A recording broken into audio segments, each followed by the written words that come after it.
I've been a bad boy! Illuminations villains are so bad. So let's rank them all from worst to best. Let's go.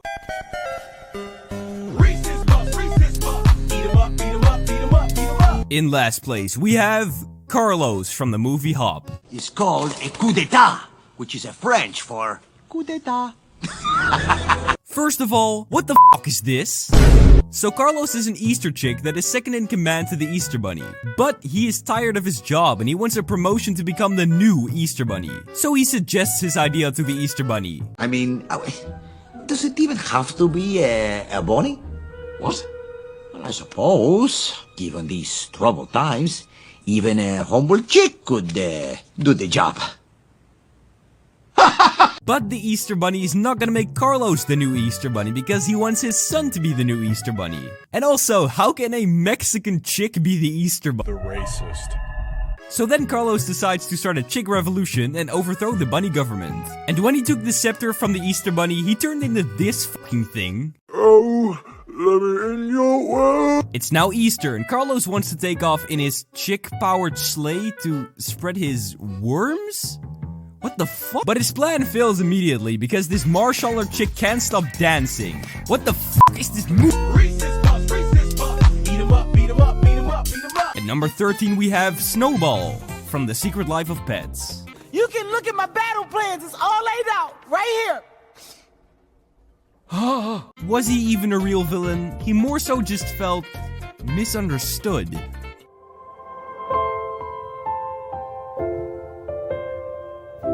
He did kill like a fuck ton of people in this highway scene. Snowball's story is very straightforward. He was kicked out of the house at a young age, made a clan, got adopted again, dressed up as a superhero, and then made an absolute banger. Credit cards and the scammers, hitting up licks in the bando. And that's basically it. The only reason why he's on this list is because he shows some antagonistic behavior. But other than that, he's just a menace to society, voiced by Kevin Hart. Subscribe to Jesse Jokes. At number 12 we have Sergey from The Secret Life of Pets 2. This from Thief of Tiger. Why does Secret Life of Pets even have a sequel? It's so bad. It's so bad. So this Russian guy called Sergey somehow managed to find a white tiger. These tigers are almost extinct and you can sell them for tens of thousands of dollars. But instead, he wants it to work in his circus. How is that more cash money than just selling it? But the tiger escapes with the help of this random dog and oh my it's Snowball. But somehow Sergey finds them again. Sergey gets his tiger back and the other animals want to help rescue it again. So Sergey pulls out a fucking gun. That's right, he is straight up murdered by a driving grandma. What the f? At number 11 we have Scarlet Overkill from the Minions. How dare you!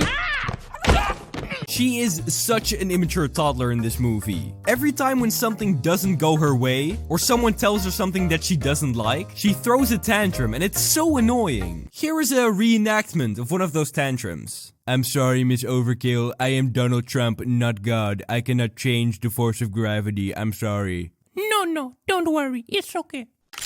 Also, something that I don't understand about you, you stupid lady, is why you want that crown so badly. I mean, you have a house full of overpowered weapons. If you want to take control of the UK, just overthrow it. It's not that hard. And another thing I don't understand about you is why you sent the minions instead of just getting it yourself. You said yourself that you're the best thief in the world. So how is it that you can't get past 3 hairy-ass dudes and a blind guy?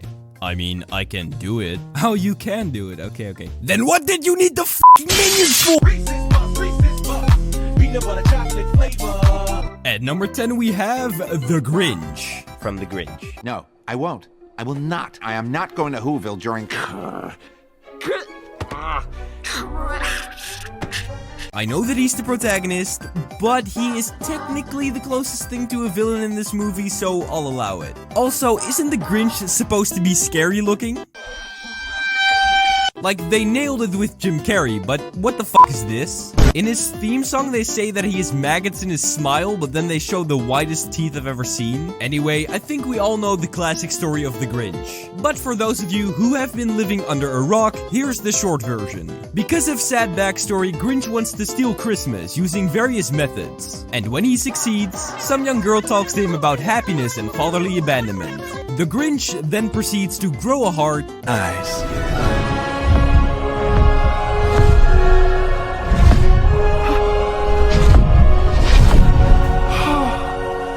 Do some yoga. All of those sounds that are trapped in your mind. And then finally, he gives back Christmas. MatPat makes a theory about it. Hello. And roll the credits. He was a fine character, but I couldn't really take him seriously as a villain. He was more so just a mood. What the hell?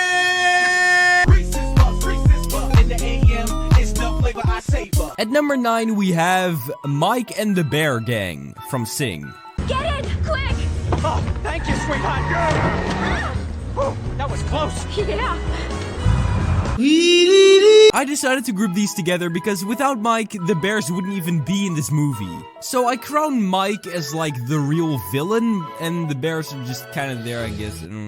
Also, Mike isn't really a villain, he's more so just an arrogant douchebag that says what we're all thinking. You stupid Nick. God, he's so real for picking on the elephant. I've never met anyone who even remotely likes. Also, I had no idea that he was voiced by Seth MacFarlane, aka Family Man. How does this man voice literally everything? Laugh and cry. But other than being the funniest character in this whole movie, he's not really a villain. If anyone's a villain, I think that it's Buster Moon. Because he lied to everyone. He just keeps lying his way out of everything. Every single movie. Is he just gonna get away with all of this shit? Peanut butter and chocolate too. You know how I do, that's what I wake up to. At number 8, we have The Vicious Six from Minions: The Rise of Gru. It's time for the next generation. Okay, before you ask, yes, me and my friends did see The Rise of Gru in suits. The Vicious Six is a group of those weirdly dressed 90s style villains. Kinda like those old Spider-Man villains.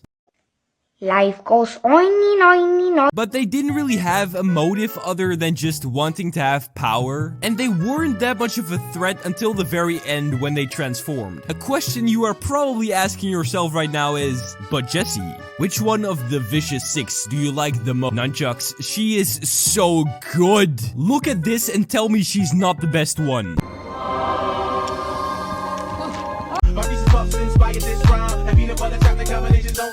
At number 7, we have Aloysius O'Hare from the Lorax. You listen to me, boy. Don't go poking around in things you don't understand, or I'll be your worst nightmare. I'm Frankenstein's head on a spider's body! He sells people air in bottles? That has got to be the most stupid and unrealistic thing I've ever heard. Hello, Sharks. My name is Rob Nooner. I'm the CEO and founder of Boost Oxygen. Oxygen is the most essential element to the heart. O'Hare is a pretty funny villain. But he is just so fucking stupid. All that O'Hare wants in this movie is for no one to leave town. Because he doesn't want anyone to find out about trees. Because, you know, it would kind of just ruin his whole air selling business. Through this little thing called photosynthesis. So the only goal that you have is for no one to leave town. Then why do you make it so easy for them? All he has to do is just press one button and he's out. But the thing that probably infuriates me the most is when he sang that one song in the end, people were actually ready to forgive him. They were ready to move on and give him a second chance. He could have used that opportunity to gain back their trust and then lay low for a little. And then when nobody was looking, gain back the upper hand. But no. Let it die, let it die, let it shrivel up. At number 6 we have the Onceler from the Lorax. Now that's a thneed. Nothing unmanly about knitting. No, sir. The Onceler is also a fucking idiot. A fun idiot, though. The Onceler is a businessman, so he makes a big business to make thneeds. To make the thneeds, he needs the fur from these truffula trees. To efficiently get the fur from these trees, he needs to chop them down, and he makes a banger while doing it. How bad can I be? But since this idiot doesn't replant any trees, he eventually chops down every last tree. After that, all the animals and the lorgs leave him, and he stays behind, with no trees. For decades, he locks himself in his house, alone, and regrets all of his decisions. It's still too bad. If he just had a seed, he could replant everything and make a new forest. And wait, oh my god, he did. I like the old Onceler better. I thought that it was cool how they made his identity a mystery. It was a nice metaphor about how anyone can become a Onceler. But this is Illuminations, so instead we made him Justin Bieber. At number 5, we have El Macho from Despicable Me 2. 250 pounds of dynamite strapped to his chest! Into the mouth of an active volcano!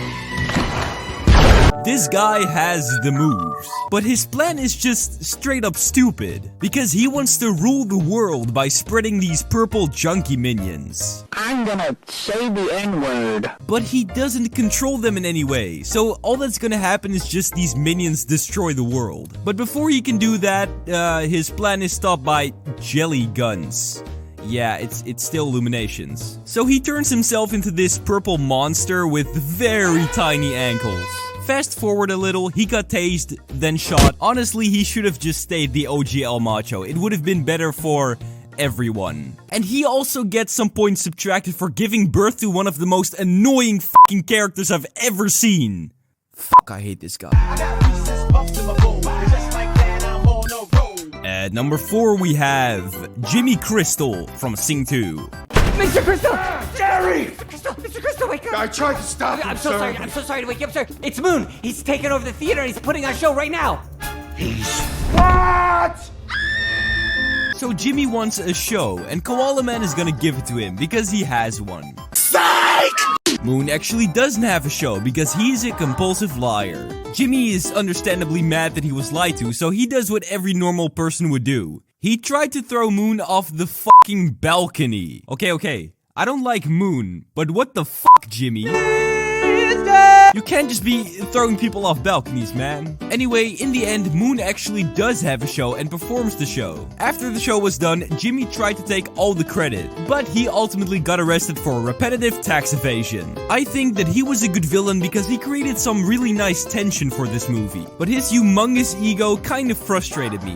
Like, I get that it was a part of his character, but it was just a little over-exaggerated. Let me give you an example of a situation that would probably happen. Jerry! Get me a Sprite cranberry. I'm sorry, sir. We only have this metal pipe. Oh shit. Jerry, you fucking idiot! sorry, sir. Idiot, I'm Jerry! sorry. I hate Oh, you! shit. I will kill you, Jerry! He's still a pretty good villain, though. Before we get to the top 3, I have an honorable mention. The honorable mention is Gru, from the Despicable Me and the Minions movies. I will catch you. I'm joking. Okay, so I wasn't sure whether to include him on this list or not, considering that he's only technically a villain in about half of these movies, and considering that all of these movies already have a main villain. But you guys really wanted me to include him, so here he is as an honorable mention. Wait, let me ask Google if he's a villain.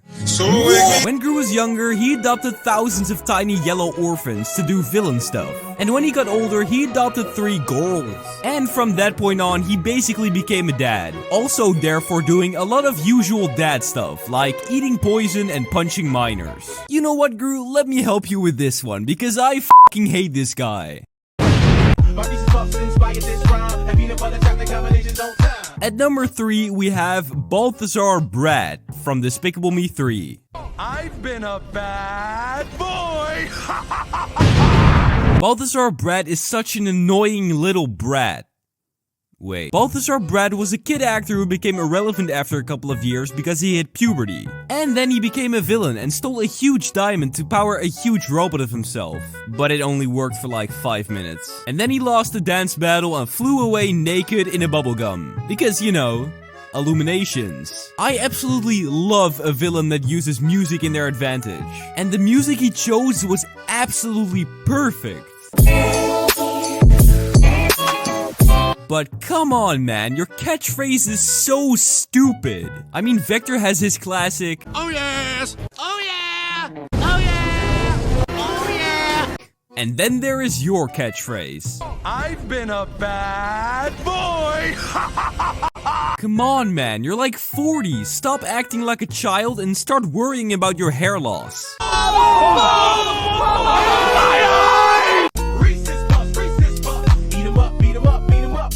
At number 2, we have Bowser from the Mario movie. A terrifying creature called the Skyfogel. The fiercest animal in the world. First of all, let me give you my quick bullet points on the movie. The pacing was too fast. I absolutely loved all the references. And it was just very predictable. I'm gonna be ranking it a 7.5 out of 10. Now that that's done, let me tell you what I think about Bowser. So we all know what Bowser does. He's a simp that kidnaps Princess Peach. And then he waits for the Stockholm Syndrome to kick in. Wait, how old is Peach? According to the information available on the net, Peach is believed to have been 15 years old? What the fuck? I thought that Bowser was amazing in this movie. Trust me when I tell you that I've listened to Peaches well over 1,000 times. But it's just a little annoying to me how he follows a plan that everybody knows is gonna fail. You really thought I'd marry you? Kinda. Even though I thought that Chris Pratt was a bit of an odd choice for Mario, Jack Black as the voice of Bowser could not have been more perfect. It is just so good, and you can tell that he takes it seriously. Hey, Mario! Want a break from the ads? And then finally at number 1 we have Vector from Despicable Me 1. Vector is the first and in my opinion also the best Illuminations villain. But I'm not a big fan of his alternate version. Oh, nice catch, monkey. When you think of Vector, you don't think of a particular scene because he has a lot of memorable scenes. With both direction and magnitude! Oh yeah! Check out my new weapon. Hurrah! Also, he had by far the worst ending out of any Illuminations villain. Because Vector is gonna die a horrible death on the moon due to a lack of oxygen. Oh, poop. And done. Okay, I'm gonna have to go to work on the Pixar video now, so... Think fast, Chuckle Nuts!